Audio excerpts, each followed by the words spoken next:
أيها الموجوع صبرا إن بعد الصبر بشرى أيها الباكي بليل سوف يأتي النور فجرا. بسم الله الرحمن الرحيم. الحمد لله وكفى وسلام على عباده الذين اصطفى. أما بعد، باب لا يسب والديه.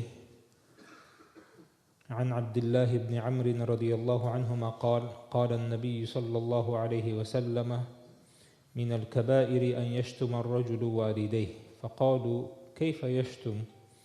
قال: يشتم الرجل فيشتم أباه وأمه.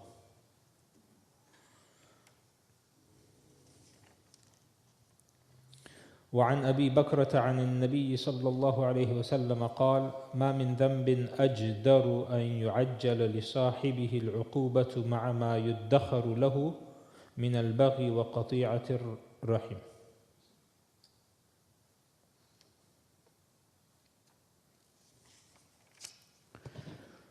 وعن عبد الله بن عمرو بن العاص رضي الله عنهما قال: من الكبائر عند الله تعالى أن يستسب الرجل لوالده. This is chapter 14 and chapter 15. Chapter 14, hadith number 27 from al-Adab al-Mufrad by Imam Muhammad ibn Ismail ibn Ibrahim al-Mughira al-Bukhari rahimahullah. He mentions in this chapter a person should not revile or curse his parents. Abdullah ibn Amr radiyallahu anhu said, the Prophet sallallahu alaihi wasallam said, cursing one's parents is one of the major sins. They asked, how could one curse his parents? The Sahaba, they asked, how can one curse them? He sallallahu alayhi wasallam said, by cursing a man who in turn curses your mother and your father. By cursing a man who in return curses the other's mother and father. Meaning here that the Prophet sallallahu alayhi wasallam, he's saying that a person who is a means or the reason for his parent being cursed, it is as if he was the one who cursed his parents. This is what this hadith is saying. يعني التسبب فيه كالتعاطي. A person who is a means of having his parents cursed is like the individual himself doing it. And so this hadith is also one of the asl, one of the principle that is being used when it comes to an Islamic principle called saddu dhari'a or saddu dhara'i. What does that mean, saddu dhara'i? Saddu dhara'i is a secondary principle in Islam. You know, the scholars, whenever they want to answer a question, whether this is halal, haram, and so on, they first look at the Quran, then they look at the Sunnah, then they look at the Ijma', then they look at Qiyas. These are the primary four. The secondary is al-istishab, al-maslahatul mursala, al-istihsan, saddu dhara'i. Saddu dhara'i, it means blocking the means. Sadd al-dhari'a yani al-wasila. It means to block the means to something that's haram. Something is permissible, but it is made haram because it will lead to something that is haram. What do we mean? Allah, He says in the Quran, وَلَا تَسُبُّوا الَّذِينَ يَدْعُونَ مِن دُونِ اللَّهِ فَيَسُبُّوا اللَّهَ عَدْوًا بِغَيْرِ عِلْمٍ. Do not curse the idols of those people who call upon other than Allah. Don't curse their idols. Meaning you have an idol that is being worshipped, don't say this is such and such. Allah is saying, don't do that. Why? Is it because that is haram? No, it's not because it in itself is haram. It's permissible to curse the idols of the mushrikeen. Allah is saying, don't do that because they will curse Allah. Because it's proven that the Sahaba used to curse their idols. When there was fear that they dare not curse Allah in front of them. So a person who curses the idols of the mushrikeen, and the mushrikeen come in return and they curse Allah, then it is as if this person cursed Allah. Does that make sense? This is called saddu dhara'i', which means to block the means. Something it is permissible, it is made impermissible because this permissible thing leads to haram. For example, a person, he is a grapevine seller. He has a farm, he has a vine, he sells grapes. He sells grapes. Okay? Budweiser, he comes and says, we want to make a deal with you. We want to make a deal with you. What's the deal? You sell us all your grapes. Is it permissible for him to sell grapes to Budweiser? Huh? Yes. No, it's haram. Is selling grapes permissible? It's business. You can sell grapes, dates. It's permissible to sell grapes. It's not haram in it of itself. But because this selling of grapes is going to lead to the production of alcohol, you selling the grapes, even though grapes is permissible, is haram.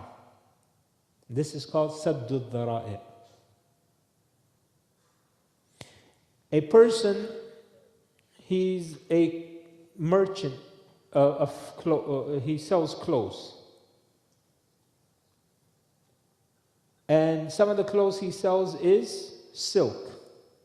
Is selling silk permissible? It's permissible. He can sell silk. It's a man, he can sell silk, pure silk. Another man, he comes and he says, I want to buy this silk shirt. Is it permissible for him to sell the silk shirt to him? Yes. No. He could give it to his wife. Yeah, okay. If it is believed that this person, he's going to wear it, it's not permissible. If you know he's buying it and giving it to his wife, then of course it is permissible. Yeah. So Yusuf, he likes to be in the nuances of things, which is good. This is how the scholars, they look at things. Okay. So basically this hadith, in short, it is talking about that if you know something is going to... Okay, another saddu dhara'i'. Looking at women, is it haram? Yeah. Yeah, woman. Huh? Looking at women. Huh? Depends on... Okay, all right, brothers. Okay, mashallah, I've never had so many young brothers talk so much and giving their... Okay, all right, Habibi, I heard you. Khalas. Yeah, every time I bring up women, all the shabab start chattering up. Yeah. Yeah. So looking at women is not haram. Okay? Looking at women is not haram. Looking at women is not haram. Because then looking at your sister and your mother and these people will be haram. It is made haram because it would lead to zina. It's the primary reason it goes to zina. Why? Because you look at a woman, then you become infatuated, then you become this, and then it leads to haram. Does that make sense? Looking, okay, what else can we say? What else? Gold, for instance. Like selling gold. Like making like man products. Like man chains, stuff like that. No, that's haram in it of itself. That's Saddu Daraya also, right? No, no. No. Eating, okay. Okay. Buying and selling during the time of Jumu'ah, the second adhan. Why is it haram? Is buying and selling in and of itself, or yani not only buying and selling, business, working, is it in and of itself haram? No. Why is it made haram during the time of Jumu'ah? I'm talking about during the time of the second adhan. In our case, the first adhan, or the only adhan that we have. Because it would lead to the fact that you would miss Salatul Jumu'ah. Does that make sense? Working is not haram. We're talking about those things that in and of itself is permissible, but because it would lead to haram or the disobedience of Allah, it becomes impermissible to do. Whereas gold in and of itself for men is haram. It's not that it will lead to something else. Okay? In any case, this is one of the main hadith that the scholars use to say blocking the means is one of the secondary principles of the Sharia. And the hadith number 28, Abdullah ibn Amr said that a man should provoke someone to revile his parents is one of the major sins in the sight of Allah. He's saying that in the sight of Allah, from the major sins is that he should become a means of him. He should become a means of his parents being cursed. And so, sometimes, again, brothers, we sometimes don't think of a sin to be a major sin. Yeah, خلاص Bassam, leave it. Yeah. طيب.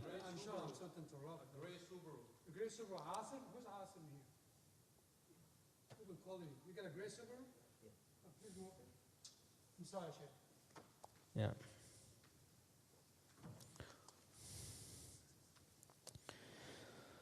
That a man should provoke someone to revile his parents.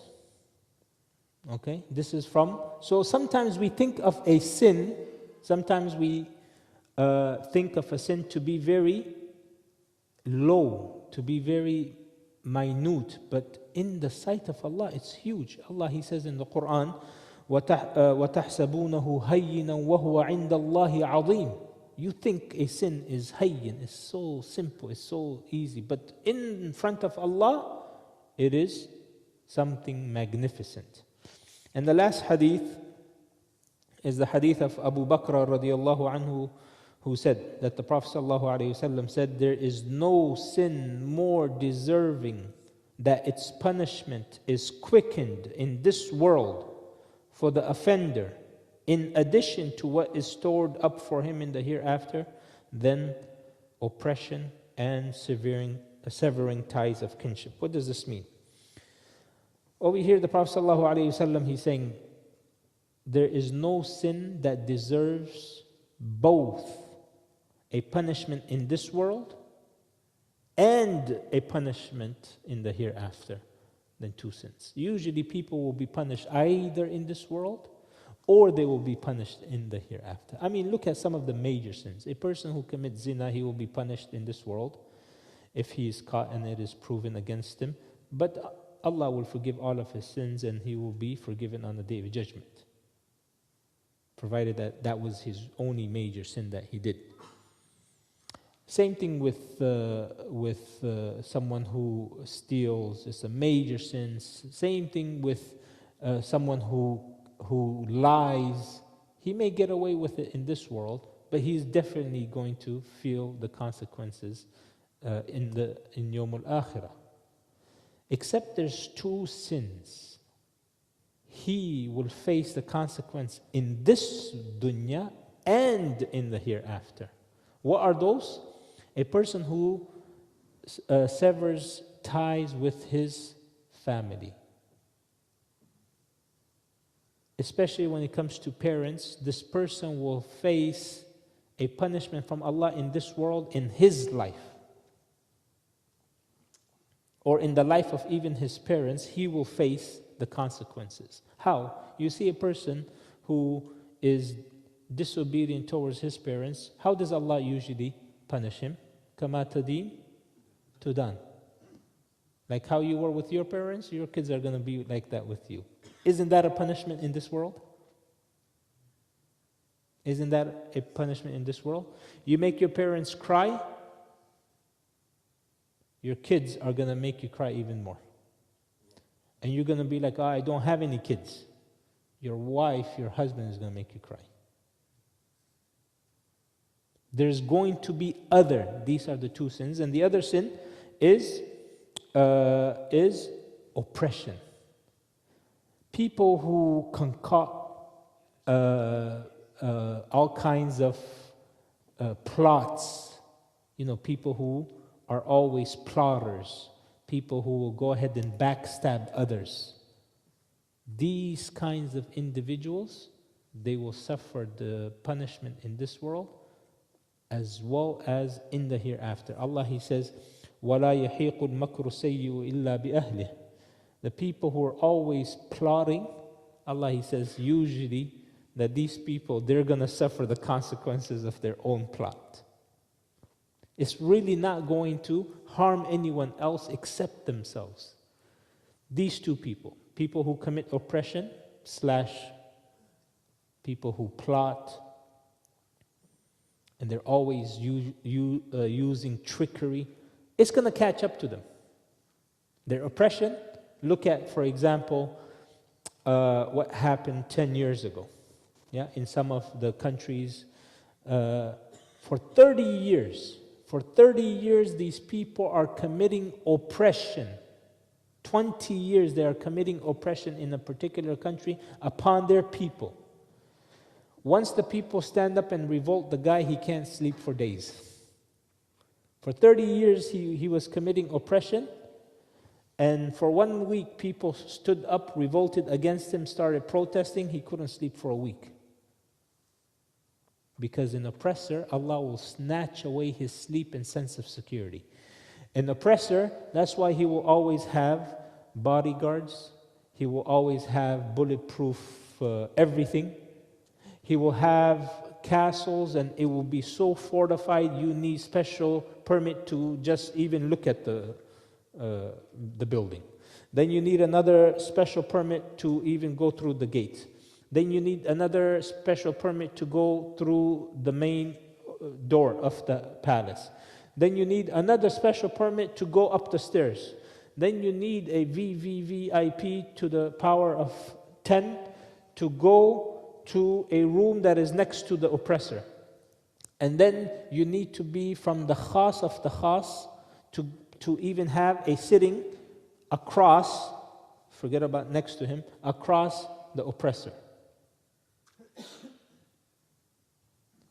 Why do you think all these layers of security? Because the oppressor, he knows what he's doing is so wrong, and so he has to put these measures in place.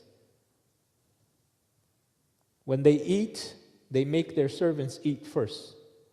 They make the cook eat first, so that way these are all things you think it doesn't exist in our time. It exists in our time, in our place. They have all of these things in place. Why? Because this is how an oppressor lives and sleeps, and he eats and he does everything. He's always worried about people plotting against him, because he's the one who's plotting against people. When someone looks at him, he says, why did he look at me? Because the way he looks at people is always with an eye of trick. They have a PhD in, I like to say, PhD in tricknology. You guys know what tricknology is? They go to a special university of oppression. And the university of oppression, they learn how to trick people by using special words to entice the people to support them and so on. When Malak al-Maut comes, he doesn't need any VVIP pass. He just goes, he said, come here. And all of these, remember we talked about تَتَنَزَّلُ عَلَيْهِمُ الْمَلَائِكَةِ. These are مَلَائِكَةُ الرَّحْمَةِ. Imagine تَتَنَزَّلُ عَلَيْهِمْ الْمَلَائِكَةِ, but these are malaika of adab. He said, you are an oppressor, huh? They will show their face. Ibrahim alayhi salam, he says, if these people, they have no other punishment except this punishment when the angel of death, the angels along with the angel of death, they come to him. If there's no other punishment except that sight, that's sufficient for an oppressor, for a kafir. That's sufficient.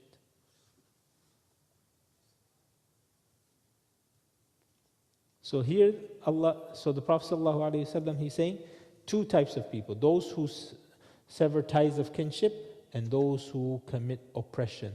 Whether oppression is within your household, or oppression is with your constituents, or oppression amongst employees, or oppression amongst siblings, or wherever it is. Anyone that you have an influence over and they are under you, you are in a position to do oppression or to do justice. May Allah subhanahu wa ta'ala make us from amongst the people who are always supporters and upholders of justice, first in our lives, then in our families' lives, and then in our communities, and the propagators of justice throughout the world. May Allah never allow us to commit any act of oppression, whether that is with our tongue or with our action. May Allah forgive us for any of our past major and minor sins. May Allah never allow us to become a means where our parents are hurt from us, or we sever any ties of kinship with our parents or our family members. May Allah forgive us if we have done that. May Allah allow us and give us the ability to rekindle that tie with all of our family members. Subhanakallahumma bihamdika ashhadu an la ilaha illa anta astaghfiruka wa atubu ilayk. أيها المكسور قل لي هل يديم الله كسرا